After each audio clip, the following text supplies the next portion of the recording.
नमस्कार। शिक्षा समाचार में आप सबों का स्वागत है। और आज हम शिक्षा समाचार में हम बात कर रहे हैं। देखिए, ये विभागे को कैंसर रोग है। मेरा जो एक्सपीरियंस है 2-2.5 सालों का, पहले भी ऐसा नहीं है कि 28 वर्षों से पत्रकारिता में है, तो शिक्षा विभाग से हमको बहुत लगाव रहा है। और कहीं न कहीं इस मुकाम में पर पहुंचाने में शिक्षा विभाग की बड़ी भूमिका रही है। विश्वविद्यालय की शिक्षा हो चाहे स्कूली शिक्षा हो, हमेशा हमारे न्यूज के फोकस में रहा है। इसलिए हम कहते हैं कि विभागे को कैंसर हो गया है और मंत्री जी इसको कीमो से ठीक नहीं किया जा सकता है, इसको काटना होगा, काटना। जहां कहीं भी जिस अंग में भी कुछ लक्षण दिख रहा है उसको काट के हटा दीजिए, नहीं तो आप भी जो है सो संक्रमित हो जाइएगा। चिट्ठी निकाले हैं कि जिला शिक्षा पदाधिकारी कौन सा छुट्टी कितने दिनों में उनको स्वीकृत कर देना है। ये तो के पाठक के जमाने से हम देखते आ रहे हैं, किस तरीके का पत्र निकलता रहा। मंत्री जी 1 महीना होने को जा रहा है आपके कामकाज का, आप कहते कि हम सिंगल विंडो सिस्टम बनाएंगे, जितना चिट्ठी पुराना है सब खत्म, उस पर कुछ पहल करिए। और इस विभाग की सबसे बड़ी समस्या क्या है ना, कि ऊपर से लेके नीचे तक का जो तारतम्यता रहना चाहिए, आदेश का अनुपालन करने का जो डर होना चाहिए, वो किसी में नहीं है। क्योंकि पाठक भी आदेश करता था, कई जिला शिक्षा पदाधिकारी सब बात में नहीं मानता था।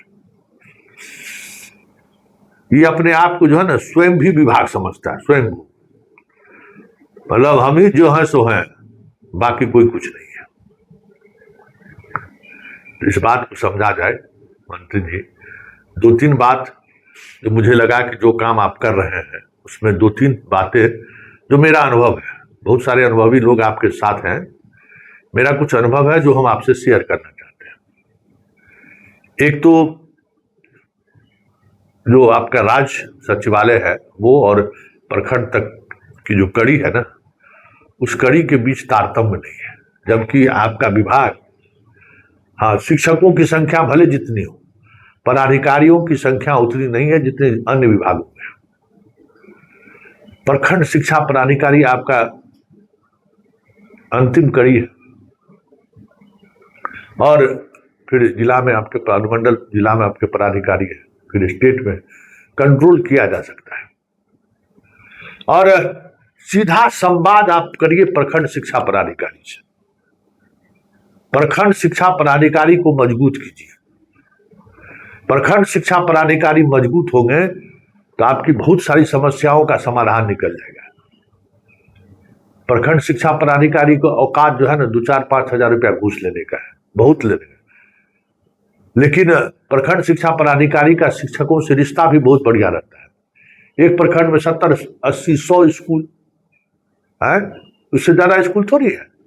सारे स्कूल से के शिक्षक और प्राध्यापक प्रधानाचार्य से स्कूल का व्यक्तिगत रिश्ता रहता है। प्रखंड को मजबूत करिए, प्रखंड कार्यालय को मजबूत करिए, वहीं से कुछ खास चीजें निकलेंगी। और वहां जितना मास्टरवा सब अपना डिप्टेशन करा कर रह रहा है, उस मास्टरवा को खदेड़ने की कोशिश करिए। एक वो भी बहुत बड़ी समस्या है जो वहां है, बीआरसी जो भी उसका नाम उन लोग देते हैं। प्रखंड कार्यालय को मजबूत करिए, एकदम थाना की तरह वहां स्टाफ दीजिए और फुल पावर दीजिए प्रखंड वाले को। बाकी जितना ईपीओ डीपीओ सीपीओ जितना है ना, सब खाली बैठ के माल कमाने वाला है। वो कुछ उसके हाथ में कुछ नहीं है, वो कुछ कर ही नहीं सकता है।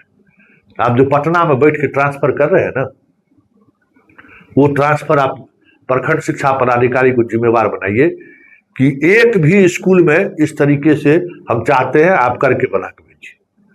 क्योंकि पटना से सिद्धार्थ ट्रांसफर करके देख लिए थे, सारी गड़बड़ी उसी की वजह से हुई थी। आप प्रखंड शिक्षा पदाधिकारी को जिम्मेवार बनाइए जिम्मेवार। और वो गलती करेंगे, ऊपर सुपरवाइजरी करे ले, इतना पदाधिकारी ऊपर तक लोग हैं, लेकिन एक पदाधिकारी को जिम्मेवार बनाइएगा तो फिर आप रिजल्ट मैक्सिमम पा सकते हैं। इस बात को समझिए। मैक्सिमम रिजल्ट पा सकते हैं। यहां तक कोई जिम्मेवार नहीं है। दिल्ली पटना में बैठ के कंप्यूटर वाला जिम्मेवार नहीं है, जिला में जो है सो जिम्मेवार नहीं है, प्रखंड में जिम्मेवार नहीं है। आप जो लिख के भेजे शिक्षा को, उस पर जाकर उसको बजाइए, वो कहीं जिम्मेवार है ही नहीं है। प्रखंड शिक्षा पदाधिकारी को पता है कि मेरे यहाँ कहाँ कितना छात्र है, मेरे यहाँ कितना टीचर है, कौन स्कूल बढ़िया स्कूल है, कौन सा स्कूल का प्रतिष्ठा है, कौन से स्कूल में हेडमास्टर साहब बढ़िया पढ़ाते हैं। उस देखिए प्रखंड लेवल पर घूसखोरी का सीमा निर्धारित है, उससे ज्यादा घूस शिक्षक से लोग नहीं लेता, क्योंकि रोज मिलता है ना शिक्षक से भाई, रोज मिलता है। एकदम समझिए कि मास्टर साहब का डीलिंग है उससे। और प्रखंड शिक्षा पदाधिकारी को प्रखंड चलाने के लिए जो शिक्षकों का सहयोग चाहिए, ये भी एक दबाव रहता है। तो प्रखंड को मजबूत करिए, वहां से मास्टरवा सबको हटाइए, कॉन्ट्रैक्ट पर बहाल किरानी हो या जो भी हो दीजिए, उसको स्ट्रेंथन दीजिए, मजबूती दीजिए। प्रखंड में अगर 5 मास्टरे को अगर आप देते हैं तो वो जो है परमानेंट हो, जो काम इस तरीके का काम कर सकते हैं, स्कूल छोड़ दीजिए उनको, लेकिन उस प्रखंड का नहीं हो, तो आप 100% में 80% अचीव कर सकते हैं चीजों को। अरे पहले डिप्टी साहब ने स्कूल चलाते थे, हम लोग के जमाने में डिप्टी साहब आते थे, विद्यार्थी से मिलते थे, पूछते थे क्या पढ़ाई हुआ, सवाल जवाब करते थे। डिप्टी साहब नाम नाम बदल गया शायद, प्रखंड शिक्षा पदाधिकारी, अंग्रेज के जमाने से डिप्टी साहब हुआ करते थे। तो ये एक बड़े बदलाव पर आप सोच सकते हैं। तो मेरा अनुभव है वो हम आपसे शेयर कर रहे हैं, शिक्षक भी आप अपनी राय दे सकते हैं। दूसरी बात, ये जो छुट्टी वगैरह का मसला जो मुख्यालय से तय होता है, इसका कोई मतलब नहीं है। आप मुख्यालय में बैठे तय कर रहे हैं कि 7 दिन में दे दीजिए, 3 दिन में दे दीजिए, सब का सब प्रखंड शिक्षा पदाधिकारी को सेंट्रलाइज कर दीजिए। कुछ गड़बड़ी हुई तो फिर इसको देखा जाएगा कि कैसे क्या किया जा सकता है।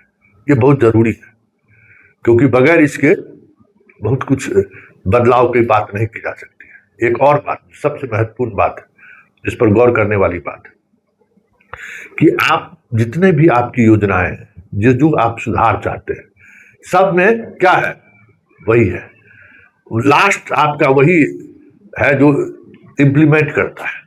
उसको ताकत दीजिए, स्कूल में हेडमास्टर को ताकत दीजिए, प्रखंड में प्रखंड शिक्षा पदाधिकारी को ताकत दीजिए, चीजें दन दनादन चलेगा। जितना लाल फीताशाही, डीपीओ स्थापना, डीपीओ मध्याह्न, डीपीओ कार्मिक, क्या क्या क्या क्या जितना बनाया है ना, सब जो है सो घूसखोर का केंद्र हो गया। वो कैंसरवा वही सब है, एक निशान, एक बड़ी बात होनी चाहिए, खटाखट। चलिए, शिक्षा समाचार में इतना ही, इजाजत दीजिए, नमस्कार।